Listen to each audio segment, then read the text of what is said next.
Hello guys. तो फिर कैसे हैं आप लोग। आप सभी लोगों का बहुत बहुत स्वागत है हमारे यूट्यूब चैनल में। तो आज हम आप लोगों के लिए लेकर के आए हैं एनएल सैट एग्ज़ाम का पेपर के बारे में। राइट, कि एनएल सैट एग्ज़ामिनेशन कैसे होता है, कितने फेजेस में होता है। राइट, ये सारी चीज़ें।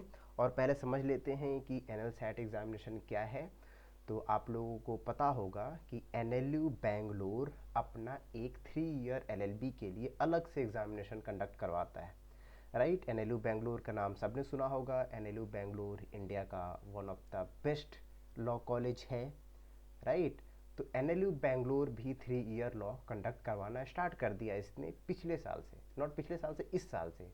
राइट, तो मैंने आप लोगों के लिए ये वीडियो बनाने का सोचा ताकि आप लोगों को अगले साल जब आप एनएल सेट का एग्जामिनेशन दो तो आप लोगों को वहाँ पे हेल्प हो सके।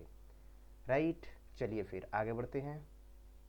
ठीक है, सबसे पहले हमें देखना होगा कि इस एग्ज़ाम की एलिजिबिलिटी क्या है। राइट, एलिजिबिलिटी का मतलब कि आपको क्या क्या चीज़ें चाहिए इस एग्ज़ाम में अपीयर होने के लिए। राइट, तो सबसे पहले जो बात किया गया है कि ये लोग बात करते हैं कि आप एक बैचलर डिग्री कंप्लीट कर चुके हो। राइट, मतलब कि आपका ग्रेजुएशन हो चुका हो किसी भी सब्जेक्ट में, डजेंट मैटर। आपने कॉमर्स से किया हो, किसी भी बैकग्राउंड में किया हो, आर्ट्स हो, साइंस हो, इंजीनियरिंग की हो, कुछ भी किया हो। राइट, तो आप जैसे ही अपनी बैचलर डिग्री कंप्लीट करते हैं आप इस एग्ज़ाम के लिए एलिजिबल हो जाएंगे। राइट, और इसकी एलिजिबिलिटी में क्या क्या है, तो एलिजिबिलिटी में ये है कि अगर आप जनरल कैटेगरी के स्टूडेंट हैं तो आपको ग्रेजुएशन में एटलीस्ट 45% से ज़्यादा मार्क्स होने चाहिए। राइट, मतलब कि अगर 45% आपके मार्क्स रहेंगे ग्रेजुएशन में, उससे कम तो आप एनएल सेट का पेपर नहीं दे पाओगे। राइट, और S C S T category के स्टूडेंट के लिए कितना है, और ये है 40%। राइट, कि शेड्यूल कास्ट और शेड्यूल ट्राइब्स के कैटेगरी के जो स्टूडेंट हैं उनको कम से कम 40% मार्क्स होने चाहिए ग्रेजुएशन में। राइट, अब ऐसे भी लोग होते हैं जो ऑलरेडी ग्रेजुएशन में होते हैं, तो क्या वो लोग इस एग्ज़ाम में अपीयर कर सकते हैं? नहीं कर सकते हैं? कर सकते हैं। राइट, वो लोग भी एग्ज़ाम में अपीयर कर सकते हैं। राइट, तो यहाँ पे है कि final year student can also appear in NL SAT exam. Right, चलिए आगे बढ़ते हैं। अब हम लोग समझते हैं इसका एडमिशन प्रोसेस क्या है। राइट, इस एग्ज़ाम का एडमिशन प्रोसेस क्या है। तो सबसे पहले टोटल सीट कितनी है? 60। तो आप देख सकते हैं कि सीटें कितनी कम हैं। राइट, बहुत ज़्यादा कम सीट है और एग्ज़ाम देने वाले कैंडिडेट बहुत ज़्यादा। राइट, ये एग्ज़ाम कितने फेजेस में होता है ये जानना भी बहुत ज़रूरी है। तो आप लोगों का ये एग्ज़ाम टोटल 3 फेज़ में होता है। राइट, तो आप लोग देख सकते हो सीटें कितनी कम हैं, एग्ज़ाम 3 3 स्टेज में हो रहे हैं, है ना। तो ये पेपर काफ़ी ज़्यादा टफ होने वाला है। अब देखो, the first 2 stage will comprise an all India written admission test. ठीक है, the national law school admission test. तो जो आप लोगों का जो 2 स्टेज है जिसे हम लोग 3 फेज में डिवाइड कर सकते हैं, पहला प्रिलिमिनरी एग्ज़ाम, दूसरा आपका आंसर राइटिंग और तीसरा इंटरव्यू। राइट, तो जो 2 पेपर हैं, पहला स्टेज, स्टेज 1 और स्टेज 2। स्टेज 1 आपका एमसीक्यू बेस होगा, स्टेज 2 आपका रिटन होगा और stage 3 final, that is your interview. Right, आगे बढ़ते हैं। अब देखो, पैटर्न समझते हैं। जैसा कि हमने समझा कि 3 पैटर्न में, 3 स्टेज में एग्ज़ाम होगा। राइट, कैसे कैसे होगा, तो देखो, the NL SAT will have a single question paper consisting 2 parts, part A part B. Right, मतलब कि जब आप एग्ज़ाम देने जाओगे उसी टाइम पे आपको पार्ट ए और पार्ट बी दोनों पेपर दे देना है। मतलब कि आप जब तक पार्ट ए दोगे उसके बाद आप पार्ट बी भी दे सकते हो। मतलब एमसीक्यू और आंसर राइटिंग दोनों एक साथ में। Right, all candidates shall be required to attempt both parts of the question paper. जाहिर सी बात है आपको दोनों पेपर अटेम्प्ट करना जरूरी है और इसके लिए आपको टोटल टाइम कितना मिलेगा? 150 मिनट। राइट, आपको टोटल टाइम मिलेगा 150 मिनट। तो आप लोग के माइंड में क्वेश्चन आ रहा होगा, तो भाई टोटल क्वेश्चन कितने होंगे? पार्ट ए पार्ट बी मिला करके टोटल क्वेश्चन कितने होंगे? राइट, तो इसके बारे में भी बात करते हैं। आइए आगे देखते हैं, एक एक करके पार्ट ए पार्ट बी और इंटरव्यू राउंड तीनों के बारे में देखेंगे और आगे समझेंगे। देखिए, पार्ट ए जो कि मैंने कहा एमसीक्यू क्वेश्चन बेस्ड होगा, तो पार्ट ए आपका MCQ क्वेश्चंस होगा और shall be for a maximum of 75 marks, right. इसका मतलब है कि आपको 75 क्वेश्चंस होंगे और सारे क्वेश्चंस 75 मार्क्स के होंगे। इट मीन्स कि every question carry 1 marks, right, part A में। फाइन। अब इसके अलावा क्या होगा, आपके पास नेगेटिव मार्किंग भी होगी, राइट। मतलब कि अगर आप कोई भी पार्ट ए का एक क्वेश्चन गलत करते हैं तो आपको 0.25 मार्क्स कट जाएंगे, डिडक्ट हो जाएंगे, राइट। तो this is the part A will constitute the first stage of the admission process, right. ये है आपका पार्ट ए। अब देखो इसके आगे क्या है कि अ merit list of candidate will B prepared based on their performance in part ए। मतलब आपका जो परफॉर्मेंस होगा पार्ट ए में, राइट, तभी आप पार्ट बी का पेपर चेक किया जाएगा। आप पेपर तो दोनों एक साथ दे दोगे, बट जब आपका कॉपी चेक किया जाएगा, राइट, जब आपका कॉपी चेक किया जाएगा तो अगर आप पार्ट ए में पास रहोगे, राइट, अगर आप पार्ट ए क्वालिफाई किए रहोगे तभी आपका पार्ट बी का कॉपी चेक होगा, राइट। मतलब कि ऐसा हुआ आपने पार्ट बी बहुत अच्छा लिखा, राइट, आपने पार्ट बी का आंसर बहुत अच्छा लिखा बट आप पार्ट ए में ही क्वालिफाई नहीं कर पाए तो पार्ट बी का आपका कॉपी ही नहीं चेक किया जाएगा, राइट। तो आप लोग देख रहे हो कि पार्ट ए कितना ज़्यादा इंपॉर्टेंट है इस चीज़ के लिए। चलो, तो इसीलिए इस लाइन में लिखा हुआ है कि only those candidate who qualify in part A of the test shall have their part B response evaluated. मतलब वही बात मैंने कही, जब तक आप पार्ट ए क्वालिफाई नहीं किए रहोगे आपके पार्ट बी का कॉपी चेक नहीं होगा। आगे आते हैं, देखो, that is 5 candidate per seat will qualify for part B of the examination.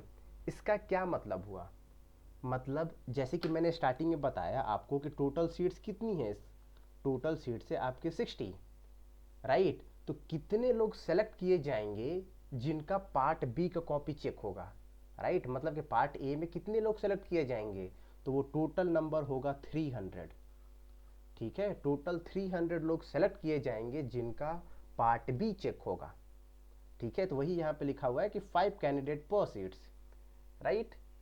तो दिस इज द थिंग कि 300 लोग सेलेक्ट किए जाएंगे, टॉप के 300 लोग जिनके पार्ट ए में अच्छे मार्क्स होंगे उनको सेलेक्ट किया जाएगा कि हाँ अब आपका पार्ट बी का कॉपी चेक किया जाएगा, राइट।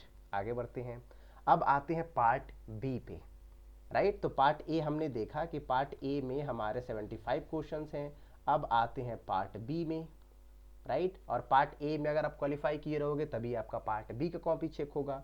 तो देखो पार्ट बी में आपके टोटल रहेंगे 65 क्वेश्चंस। 65 क्वेश्चंस नहीं रहेंगे, ये टोटल 65 मार्क्स के क्वेश्चन रहेंगे आपके, राइट। अब यहाँ पे तो ये तो सारे वन लाइनर थे, MCQ थे, 75 क्वेश्चन थे, 75 मार्क्स कवर करते थे। पार्ट बी आपका टोटल 65 मार्क्स का है। तो इसको कैसे डिवाइड किया गया है, पहले तो आपके 10 क्वेश्चन होंगे सारे पाँच मार्क्स के, राइट। आपके 10 ऐसे क्वेश्चन होंगे जो 5 मार्क्स के होंगे और ये बेसिकली लीगल एप्टीट्यूड के क्वेश्चन होंगे जिसको आपको हर क्वेश्चन 5-5 मार्क्स कैरी कर रहा होगा, आपको उसके आंसर लिखने होंगे, राइट। और तो ये तो फिर कितना हुआ, 10 क्वेश्चन 5 मार्क्स, ये तो 50 मार्क्स हो गए। बाकी के 15 मार्क्स कहाँ गए, तो बाकी के 15 मार्क्स आपके आएंगे एसे राइटिंग से, ठीक है। बाकी के 15 मार्क्स आपके आएंगे एसे राइटिंग से, मतलब आपको एक टॉपिक पे एसे लिखना होगा।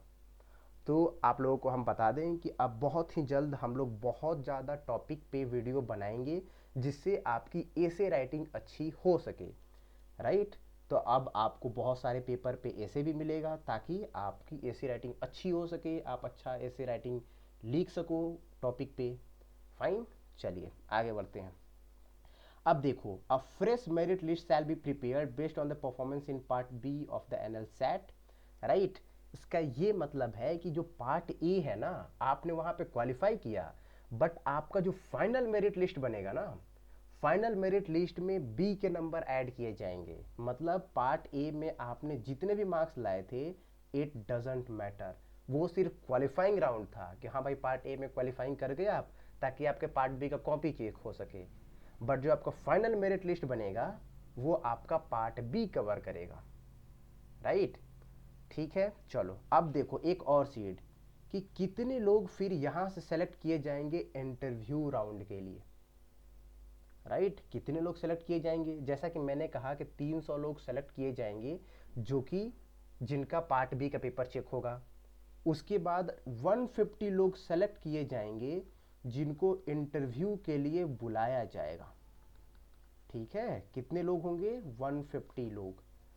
फाइन, तो this is the interview round. अब हम लोग जाते हैं इंटरव्यू राउंड की तरफ। तो देखो, candidate will be invited for an interview based on the rank secured by them in part B. ठीक है, मतलब पार्ट बी में जिन 150 लोग के अच्छे मार्क्स होंगे, है ना, 150 पीपल, पार्ट बी में जिन 150 लोग के अच्छे मार्क्स होंगे, टॉप के 150 लोग आउट ऑफ 300, उन लोगों को फिर बुलाया जाएगा इंटरव्यू राउंड के लिए। राइट, चलो अब देखो, the interview shall be the third and final stage of the admission process, will be maximum of 10 marks. ठीक है, जो इंटरव्यू राउंड है वो आपके 10 मार्क्स का होगा।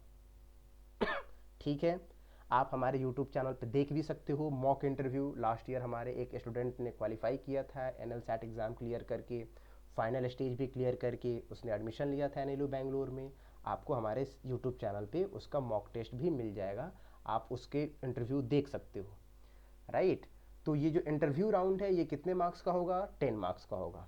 ठीक है, the final rank list shall be prepared by consolidating marks secured in part B of the NLSAT and the interview।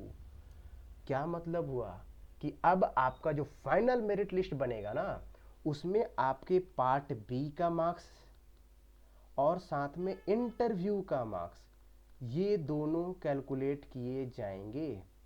Right, कि अगर आपका इन दोनों ऐड करके जो मार्क्स आ रहे हैं, मतलब पार्ट बी का कितने का मार्क्स होता है, 65, है ना, और इंटरव्यू कितने का, 10 मार्क्स का, इन टोटल 75 में आपके जो स्कोर होगा वो डिटरमाइन करेगा कि आप फाइनल मेरिट लिस्ट क्लियर कर पा रहे हो कि नहीं कर पा रहे हो।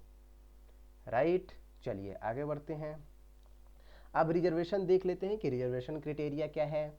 तो जो टोटल सीट्स हैं 60, उन 60 सीट्स को डिवाइड किया जाएगा शेड्यूल कास्ट में, शेड्यूल ट्राइब्स में, ओबीसी में और ईडब्ल्यूएस में। राइट, बाकी के कितनी सीटें बचेंगी, अराउंड अराउंड 40 सीटें बचेंगी जनरल के लिए। राइट, मतलब अनरिजर्व कैंडिडेट के लिए। बाकी के अराउंड आपकी 60% सीट चली जाएंगी रिजर्वेशन में। फाइन, इसका अगर आप ऐसे अनुमान लगा सको तो समझ लो 60 आउट ऑफ कितने स्टूडेंट बचे, 24, मतलब 24 ऐसी सीटें हैं जो अनरिजर्व्ड होंगी। राइट, जिसमें सभी लोग क्वालिफाई करने के लिए फाइट कर रहे होंगे। राइट, चलिए अब हो गया पीडीएफ हम लोग का ख़त्म, और ये था एक छोटा सा वीडियो आपको एनएल सैट एग्ज़ाम के बारे में बताने के लिए। राइट, तो अब हम लोग एनएल सैट एग्ज़ाम की भी प्रिपरेशन आप लोगों को करवा रहे होंगे। आप लोगों को यूट्यूब पर वीडियोस भी आएंगी ऐसे राइटिंग के रिगार्डिंग। फाइन, तो ऐसे ही बिल्कुल आप लोग हम लोगों के साथ जुड़े रहिए, और बहुत ही जल्द हम लोग ऐसे ही कंटेंट आप लोगों के लिए लाते रहेंगे। Thank you.